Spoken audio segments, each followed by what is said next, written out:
They were convinced their optical rangefinders were the finest in the world. Japanese naval gunners had trained for years with the Type 98 rangefinder, a massive instrument that stretched 15 meters across the top of their battleship turrets. They had achieved hits at ranges that seemed impossible, dropping shells on target from over 20 miles away during training exercises. Their officers told them no navy on Earth could match their precision. They believed it completely. On the morning of October 25, 1944, off the coast of Samar in the Philippines, they were about to discover they had been fighting with a fundamental disadvantage they never knew existed. The massive Japanese battleship Yamato, displacing 72,000 tons and mounting 9 18-inch guns, bore down on a small group of American escort carriers. These were not fleet carriers, not the massive ships that had dominated the Pacific. These were converted merchant hulls, slow, lightly armed, designed to support amphibious landings, not fight battleships.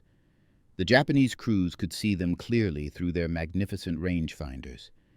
The Americans were trapped, unable to outrun the Japanese fleet closing at nearly 30 knots. Victory seemed certain. The rangefinder operators went through their familiar routine, measuring the precise distance to target, accounting for wind, shell trajectory, the relative motion of both ships. They fed their calculations to the gun crews. The massive turrets rotated with mechanical precision. If you're enjoying this deep dive into the story, hit the subscribe button and let us know in the comments from where in the world you are watching from today. The first salvos fired.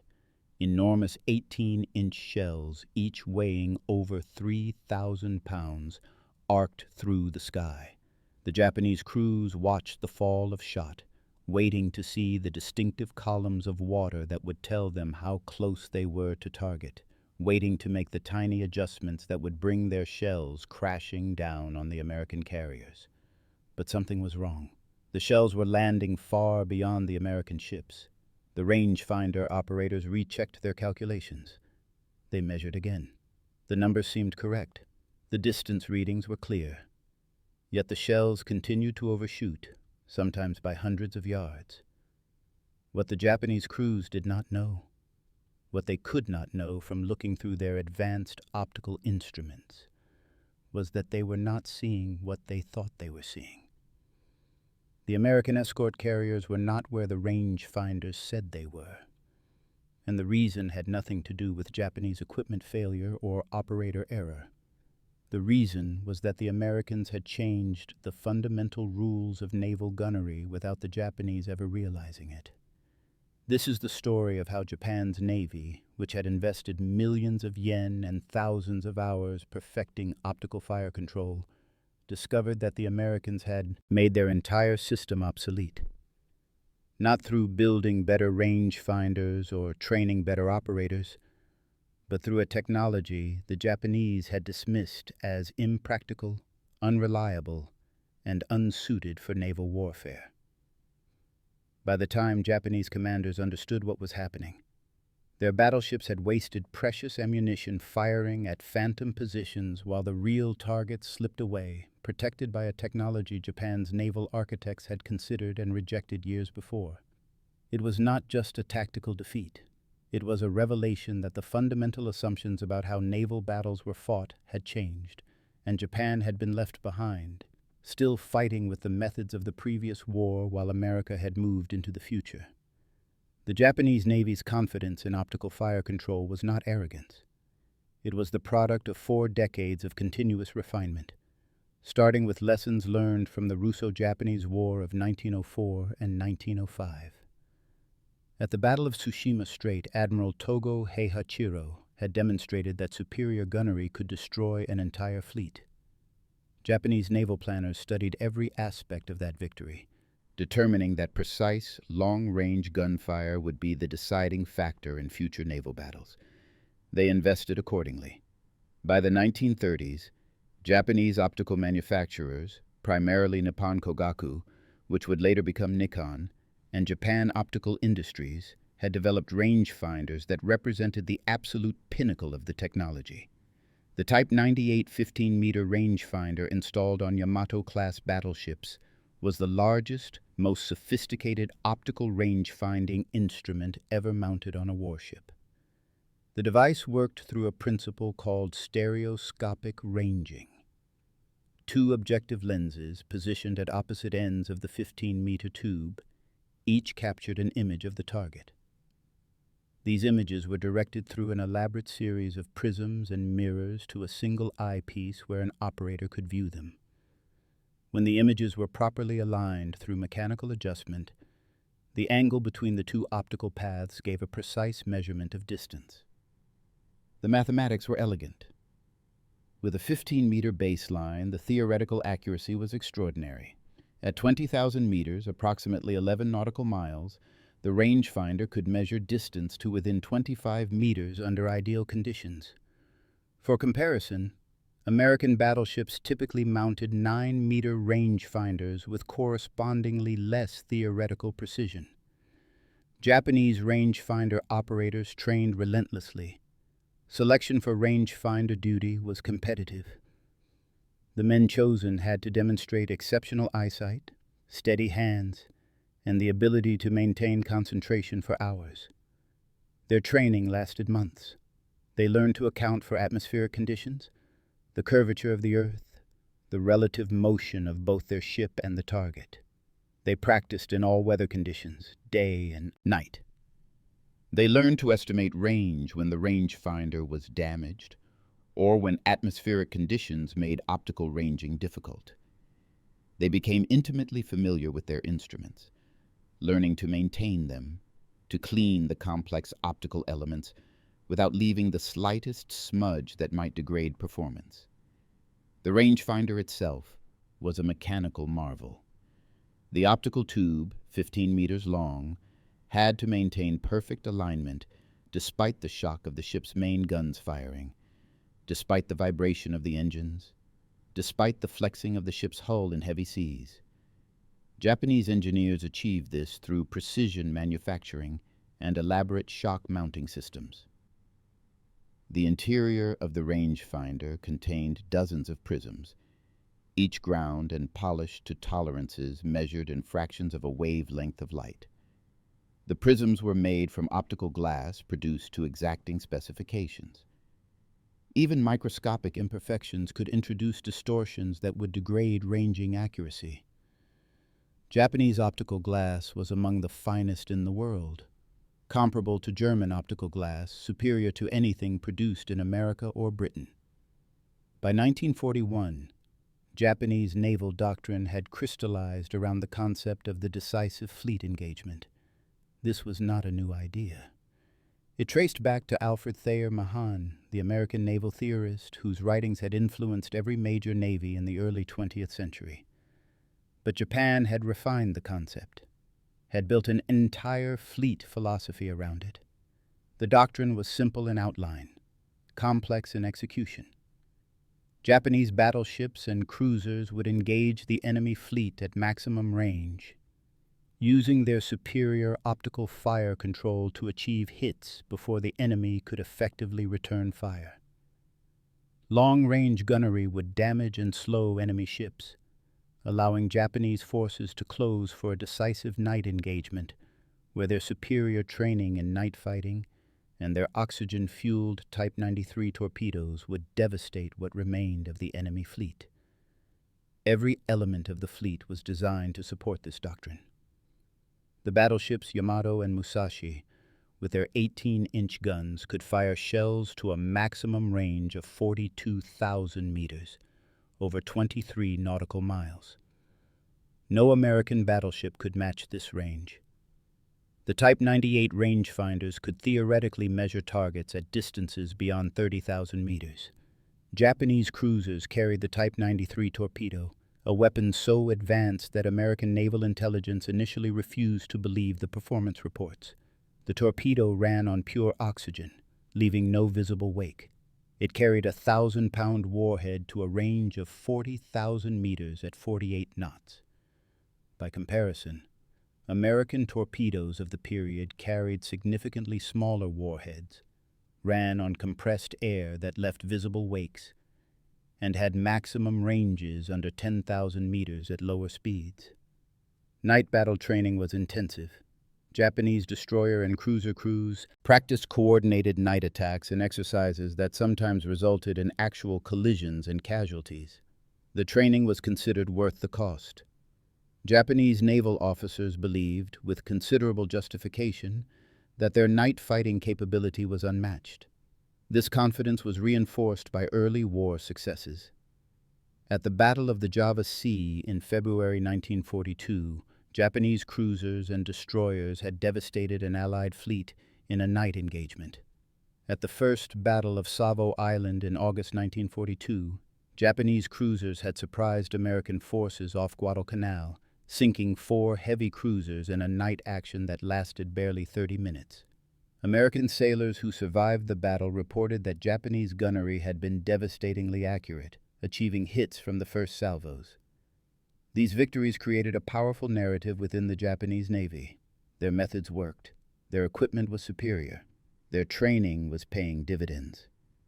When American forces began their island-hopping campaign across the Pacific, Japanese naval commanders remained confident that in a decisive fleet engagement, their advantages in gunnery, torpedoes, and night fighting would prevail.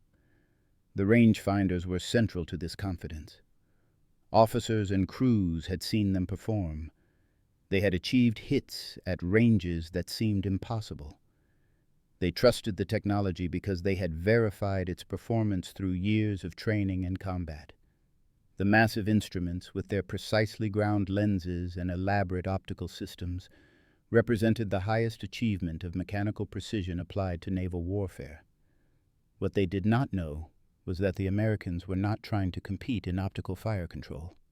The Americans had taken a completely different path, developing a technology that would make the elaborate mechanical precision of optical rangefinders largely irrelevant. And because Japanese naval architects had examined this American technology before the war and concluded it was unsuitable for their purposes, Japanese commanders entered the war completely unprepared for what they were about to face. The technology the Japanese had dismissed was radar fire control.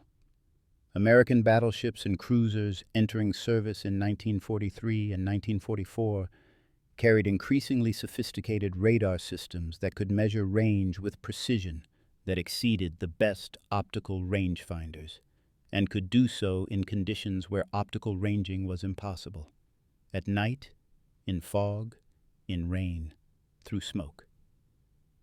The Mark 8 fire control radar, which began appearing on American heavy cruisers in late 1942, could measure range to surface targets at distances exceeding 30,000 yards.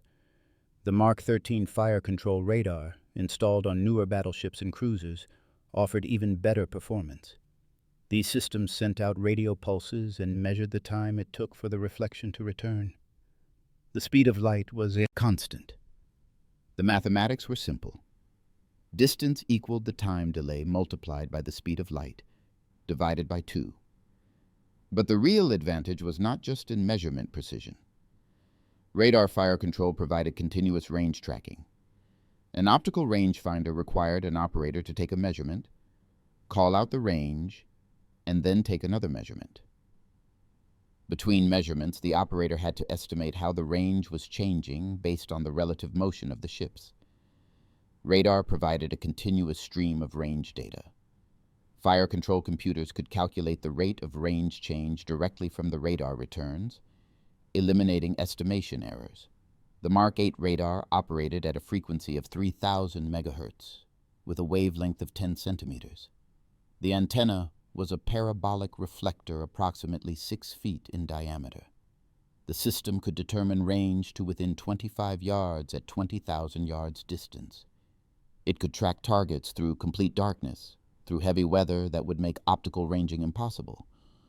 American fire control systems integrated radar range data with mechanical computers that calculated firing solutions. The Mark 1A computer, which entered service in 1941, was an electromechanical marvel containing over 400 gears, cams, and differentials. It accepted inputs for own ship speed and course, target speed and course, wind velocity, air temperature, powder temperature, and dozens of other variables. It output gun elevation and deflection angles that would put shells on target. When radar range data was fed into these computers, the accuracy of the firing solution improved dramatically. The computer could calculate not just where the target was, but where it would be when the shells arrived. For a 16-inch shell fired at maximum range, flight time could exceed 60 seconds. A target ship traveling at 20 knots would move over 600 yards in that time. Accurate prediction of future position was critical. Japanese naval architects had known about American radar development before the war. Japanese technical intelligence had obtained information about early American radar systems. Japanese engineers had examined the concept and concluded that radar fire control was not practical for several reasons. First, they believed the equipment would be too fragile for shipboard use. Vacuum tubes, which were essential components of radar systems, were known to fail under vibration and shock. The shock of main battery guns firing would destroy the delicate electronics. Second, they believed radar could be jammed or deceived. If the Americans could transmit radio pulses, the Japanese could transmit similar pulses to create false echoes, making radar ranging useless. Third, they believed optical systems were inherently more reliable.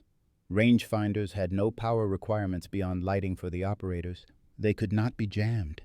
They did not fail unless physically damaged. A ship with damaged electrical systems could still fight using optical fire control.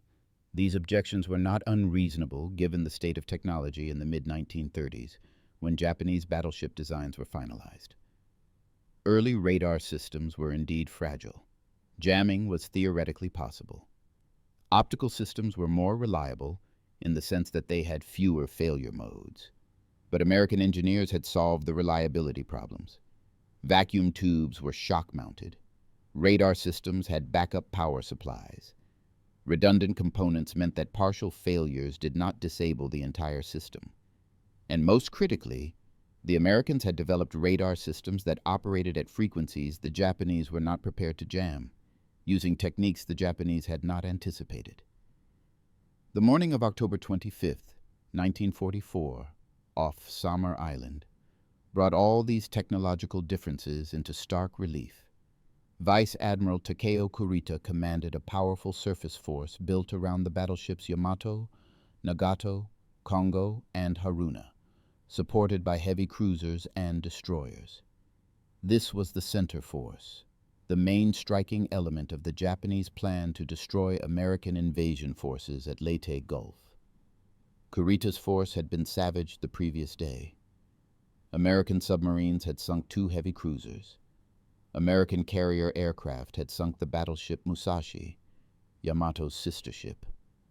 But the force remained powerful, far more powerful than anything between it and the American transports off Leyte. At 0644 hours, Japanese lookouts spotted masts on the horizon to the southeast. Kurita's staff identified them as fleet carriers. They were actually escort carriers of Taffy 3, Escort Carrier Task Unit 77.4.3, commanded by Rear Admiral Clifton Sprague.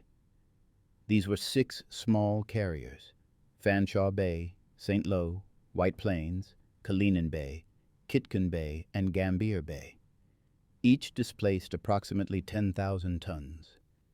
Each carried approximately 30 aircraft.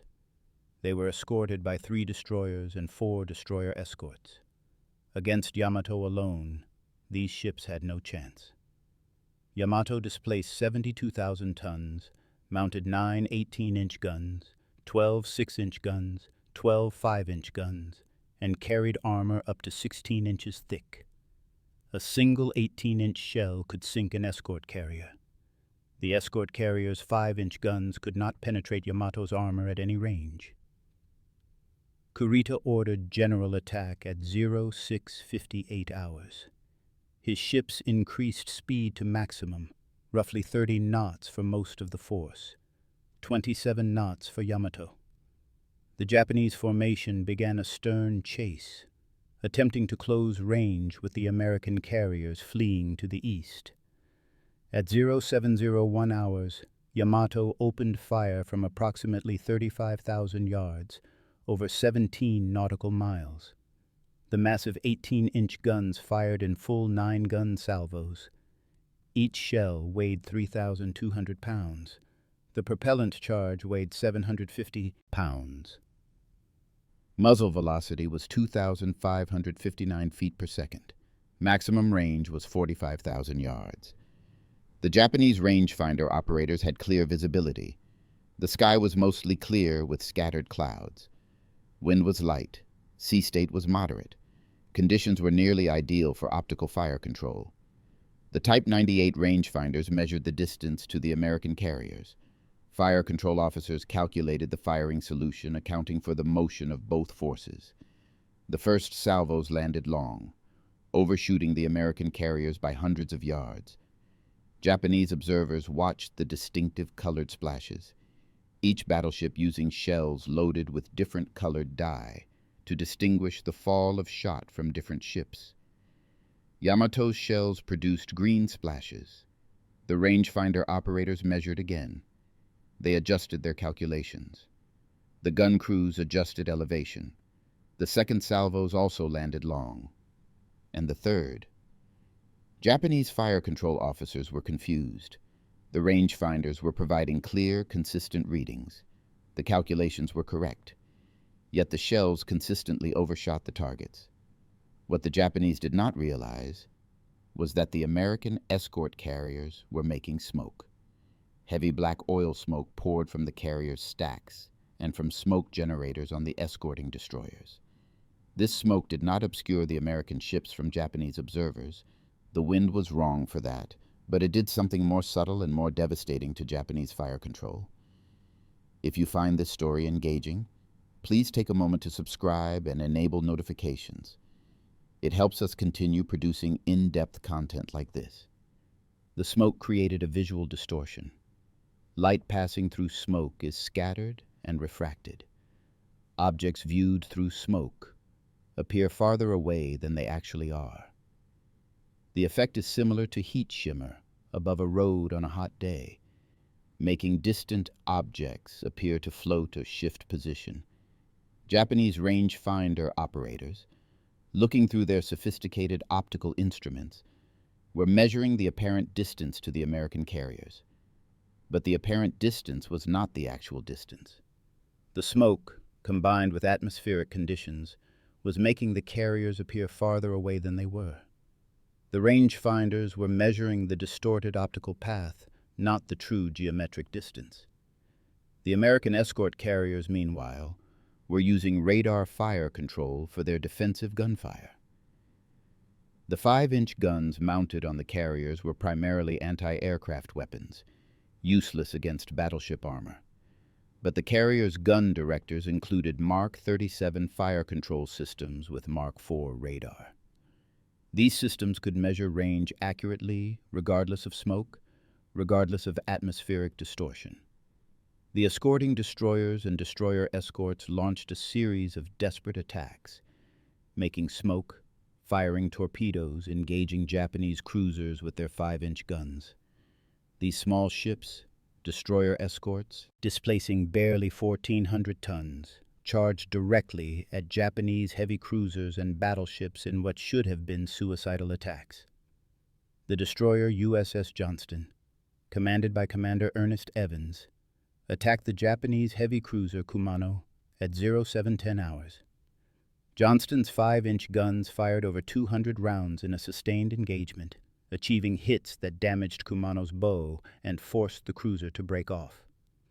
Johnston used Mark 37 fire control radar. The gun crews could see their shells hitting despite smoke, despite rain squalls, despite the tactical situation's chaos. Japanese rangefinder operators watching this engagement were stunned. The American destroyer was achieving hits in conditions that should have made accurate gunfire impossible. The smoke was so thick that optical ranging should not have worked.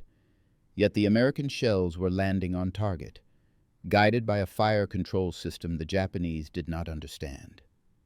Commander Evans would later report, before Johnston sank and he went down with his ship, that his fire control radar had maintained continuous tracking on Japanese cruisers through conditions where his optical rangefinders were useless. The Mark IV radar, operating at 3,000 megahertz, penetrated smoke that completely obscured optical observation.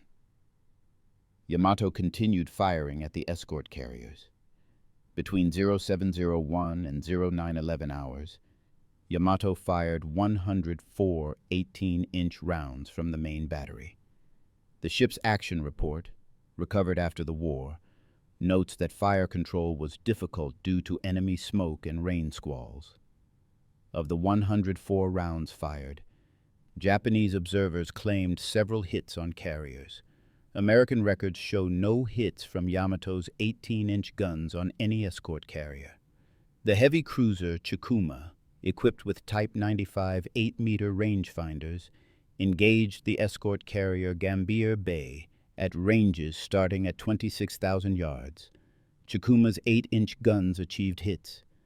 Gambier Bay, damaged and slowing, eventually sank at 0907 hours, but Chikuma expended an extraordinary amount of ammunition to achieve these hits. The cruiser's action report notes that gunnery was hampered by inability to determine accurate range due to smoke and atmospheric conditions. Japanese commanders observing the battle recognized something was fundamentally wrong. Their ships were firing at extreme range against targets that should have been easy to hit. The rangefinders were providing range data. The gun crews were experienced, yet hit rates were far below what training exercises had produced. Commander Otani Tonosuke, gunnery officer aboard the battleship Kongo, later wrote in his personal diary that during the summer engagement, our rangefinders seemed to be measuring distance to phantoms, not to the actual enemy ships. Our shells consistently fell beyond the target despite adjustments. I began to suspect the Americans possessed some method of deceiving our optical systems. He was partially correct. The Americans were not actively deceiving Japanese rangefinders, but the smoke and atmospheric conditions were creating optical distortions that made passive optical ranging unreliable. And the Americans, using radar fire control, were unaffected by these same conditions. They could measure true range regardless of what the optical environment was doing. At 0920 hours, Vice Admiral Kurita made a decision that would haunt him for the rest of his life.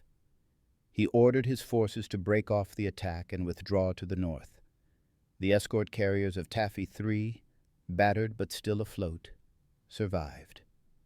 The Japanese Center Force, the most powerful surface action group Japan could assemble, in late 1944, retreated without destroying the American landing forces at Leyte Gulf. Kurita's decision has been debated by naval historians for 8 decades. Some argue he was exhausted from 2 days of continuous air attacks and uncertain about American strength. Others suggest he believed he was facing fleet carriers, not escort carriers, and expected massive airstrikes that never materialized. But examination of Japanese action reports and post-war interviews reveals another factor that historians have often overlooked. Japanese fire control had failed to deliver the decisive long-range gunnery that doctrine demanded. The battleships and cruisers had expended enormous quantities of ammunition, hundreds of large-caliber shells, with hit rates far below expectations. The crews were confused. The equipment that had never failed them in training was producing inconsistent results. Officers were losing confidence in their ability to score hits.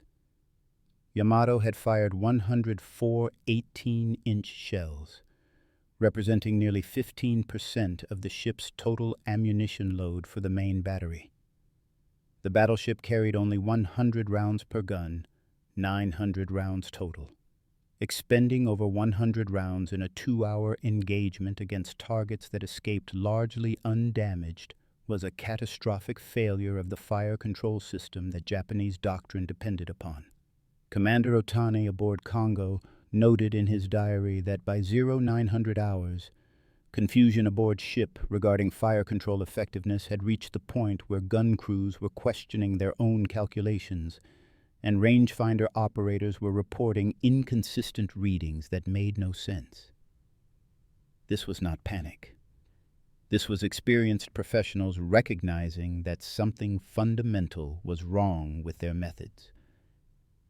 After the battle, Japanese naval technical officers attempted to analyze what had happened.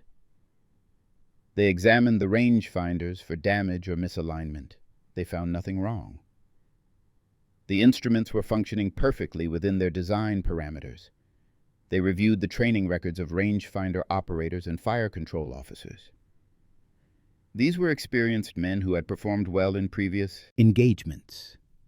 Some officers theorized that American ships were using deliberate deception, perhaps deploying decoy balloons or radar reflectors that confused rangefinder operators about which target was the actual ship. This theory was incorrect, but it revealed how difficult it was for Japanese officers to accept that their fundamental approach to fire control had been rendered obsolete.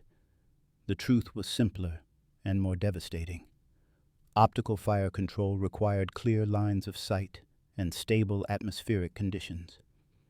In combat, where smoke, rain, and deliberate obscuration were standard tactics, optical systems were inherently limited.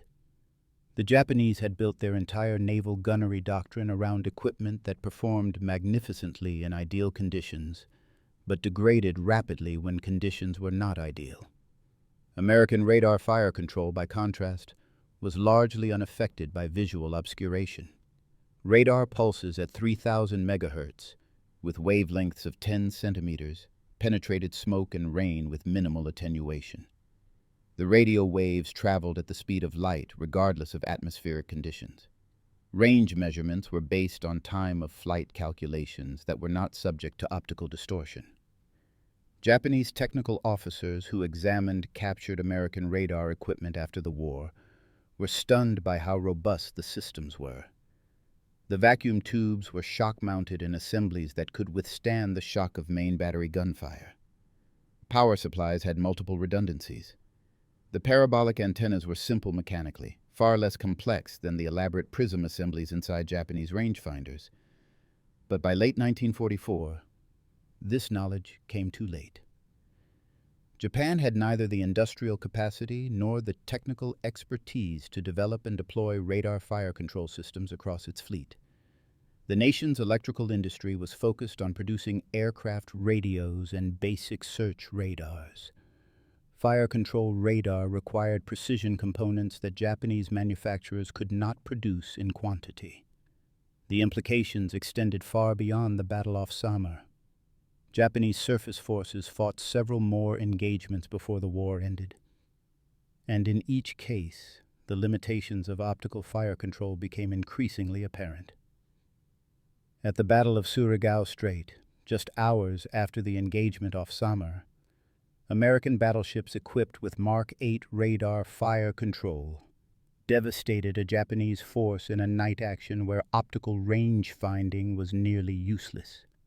The American battleships West Virginia, Tennessee, California, Maryland, Mississippi, and Pennsylvania formed a battle line across the northern end of Surigao Strait. The Japanese force, including the battleships Yamashiro and Fuso, advanced through the strait directly toward the American line. It was the classic naval engagement scenario, the kind of decisive battle Japanese doctrine had prepared for. But the battle was fought at night, in conditions where Japanese optical fire control was severely degraded. American radar fire control was unaffected.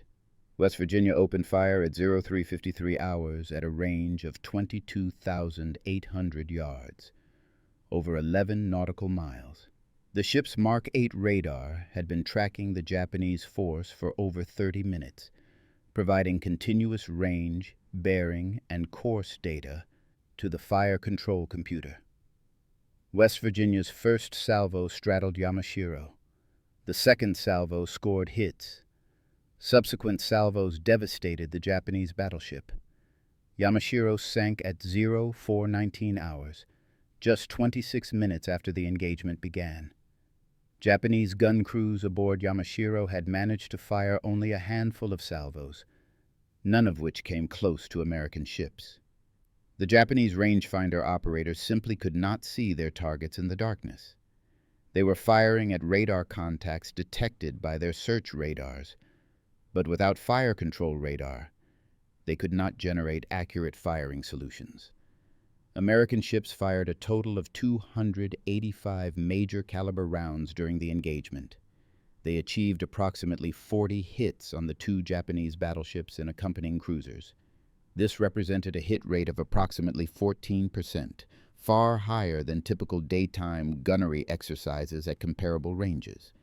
The radar fire control systems were performing better in combat than optical systems performed in training. For surviving Japanese naval officers, the implications were crushing. They had spent their entire careers perfecting optical fire control techniques. They had invested in the finest range finders human optical engineering could produce. They had trained relentlessly, and all of it had become largely irrelevant because the Americans had adopted a technology that fundamentally changed how naval gunnery worked. Commander Hara Tamichi, who survived the war and later wrote extensively about his experiences, described the psychological impact in his memoir. "We had believed ourselves to be the masters of naval gunnery, superior to any navy in the world. We discovered we had been practicing an art that was already obsolete. The Americans did not beat us with better optical rangefinders. They beat us by making optical rangefinders obsolete. It was not a defeat. It was an irrelevance." This sense of irrelevance extended beyond fire control. Japanese officers examining American equipment after the war discovered that nearly every aspect of American naval technology had advanced beyond Japanese capabilities. American damage control systems were more sophisticated. American power generation and distribution systems were more robust. American communication systems were more reliable and had greater range. But the gap in fire control technology was particularly devastating because it struck at the core of Japanese naval doctrine.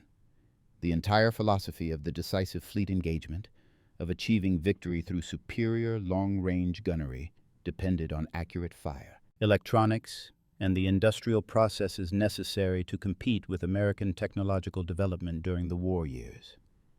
The rangefinder operators who fought off Samar were not incompetent. Their equipment was not defective. Their training was not inadequate. They were competent professionals using excellent equipment, fighting according to doctrine that had been carefully developed and tested. They were simply using methods that the enemy had made obsolete, and they had no way to recognize this until the battle itself demonstrated it. For the American sailors aboard the escort carriers of Taffy III, survival came not from superior courage or better tactics, though they displayed both, but from technological advantages they might not have fully appreciated. The radar systems that guided their defensive gunfire, the radio communications that allowed coordination between ships, the damage control procedures that kept damaged ships afloat, all of these represented systematic advantages that accumulated into survival against overwhelming odds. The battle off Samar was one of the most dramatic surface engagements of the Pacific War, not because it was the largest or the bloodiest, but because it demonstrated so clearly the gap between Japanese capabilities and American capabilities by late 1944. A force that should have been annihilated survived, and survived in part because the technological assumptions underlying Japanese naval doctrine had been rendered invalid. The Japanese crews who watched their shells fall long, who struggled to understand why their rangefinders seemed to be providing incorrect data, who withdrew from a battle they should have won, were experiencing the same revelation that Japanese tank crews had experienced at Saipan 5 months earlier. The equipment they trusted was not adequate. The training they had undergone was not sufficient. The doctrine they had studied was based on assumptions that were no longer valid. This was not a failure of courage or determination. This was a failure of industrial capacity, of technical sophistication, of the ability to recognize when fundamental technological shifts had changed the nature of warfare. Japan had entered the war as a modern military power with equipment and doctrine comparable to any nation. By late 1944, Japan was fighting with increasingly obsolete methods against an enemy whose technological and industrial advantages were overwhelming. The 15-meter rangefinder aboard Yamato, That magnificent optical instrument that could measure distances with extraordinary precision under ideal conditions, became a symbol of this obsolescence. It was the product of decades of refinement, representing genuine excellence in optical engineering. And it was made irrelevant by a technology that Japan had examined and rejected, a technology that changed the rules of naval gunnery in ways that no amount of optical precision could compensate for.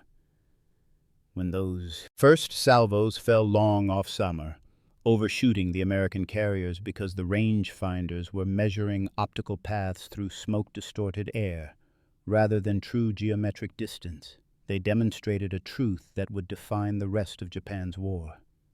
Excellence in the methods of the past could not overcome competence in the methods of the future. The Pacific War was not won by the side with the best battleships or the finest optical rangefinders. It was won by the side that could develop, produce, and deploy new technologies faster than the enemy could respond. The Japanese rangefinder operators, standing at their instruments aboard ships that would soon be sunk or scrapped, had trained for years to master a skill that was already obsolete. They were not defeated. They were made irrelevant. And there was nothing they could do about it except continue fighting with the equipment they had, knowing that survival was unlikely and victory impossible. Thank you for watching. For more detailed historical breakdowns, check out the other videos on your screen now, and don't forget to subscribe.